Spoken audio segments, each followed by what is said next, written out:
Good birthday, you ready? Right. My name is Julie Pry. Something is wrong. Something is terribly, terribly wrong. I wake up in the middle of the night and I cannot shake that feeling. I turn on the light and I see that my bird is lying dead at the bottom of his cage. I need to check on my son right now. I get up. I start to move towards his room. I feel sick to my stomach. I have a headache. I'm having trouble putting one foot in front of the other. I get to his room and I'm calling his name and he's not responding. I turn on the light, still no response.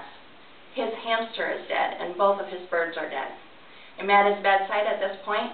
I'm shaking him vigorously and yelling his name and he's still not responding.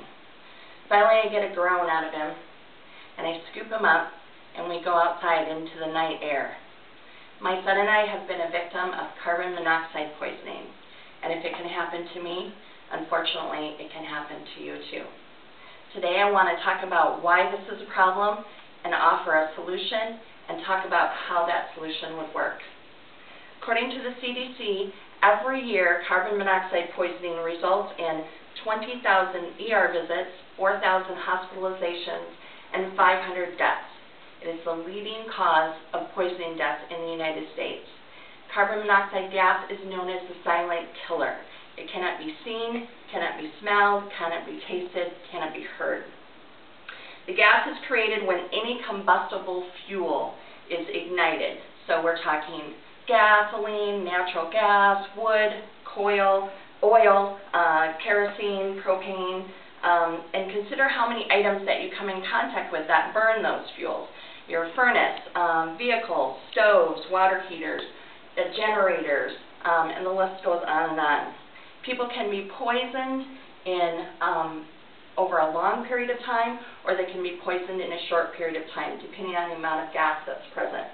According to the CDC, what happens is when you breathe in carbon monoxide, it replaces the oxygen in your body, and without oxygen you die.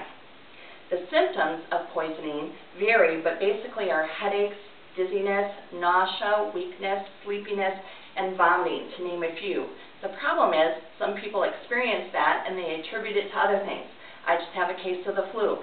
I just didn't sleep well. I have allergies, or my cold is acting up.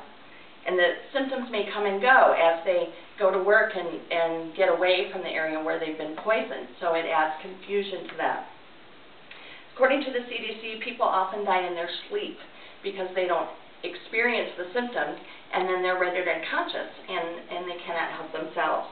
I was reminded recently how narrowly my son and I escaped with our lives when I saw the headline, "Father of 7 died along with children."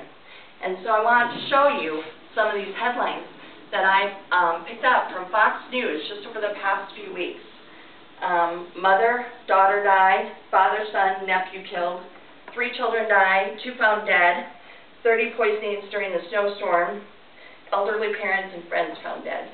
What is so tragic about this is that it could be avoided, it could be prevented, and the solution is easy and inexpensive and effective, and it's a carbon monoxide detector.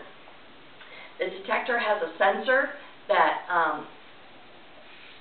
senses the amount of gas that's in the room, carbon monoxide gas, and when it goes to an unsafe level, then the alarm goes off, very much like a smoke detector, allowing you to escape to a safe area. Carbon monoxide detectors can start for as little as $20, and they can last for 8 to 10 years. I take my solution one step further, and that is making it mandatory by state law. And what I would propose is that they would be installed within 10 feet of any sleeping area in any kind of building that would, people would sleep in. Dormitories, hotels, motels, apartments, homes, daycares, RVs. According to those of you who responded to my informal survey, most of you would support this kind of law. And according to the National Conference of State Legislatures, lawmakers are being made aware of this need primarily by the survivors of their loved ones. As of January 2015, 29 states have enacted this law. Iowa is not among them. Finally, let's look at what it would look like to enact the state law. First of all, these would go away. Lives would be saved. So I did a personal interview last Friday with Mike Neslagi. He is the Hiawatha Fire Chief, and asked him some questions about carbon monoxide detectors, and he told me that the police department is often the first to respond in that kind of an emergency. He tells me that they would be in full support of this kind of legislation, along with the police department, the Department of Public Health, American Red Cross, and the list goes on and on.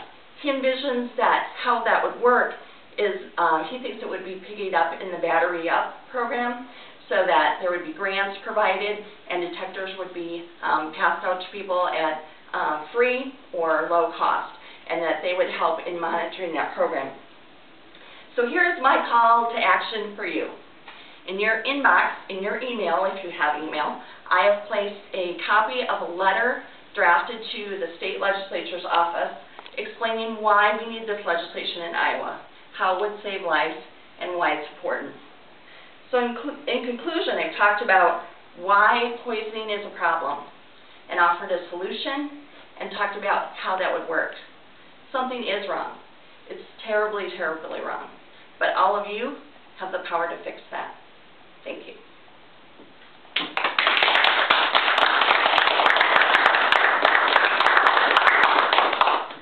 You lived. Breathe now. You're done. Yay! Yay! It's done, because this had a lot of hard words in it that I was afraid I was going to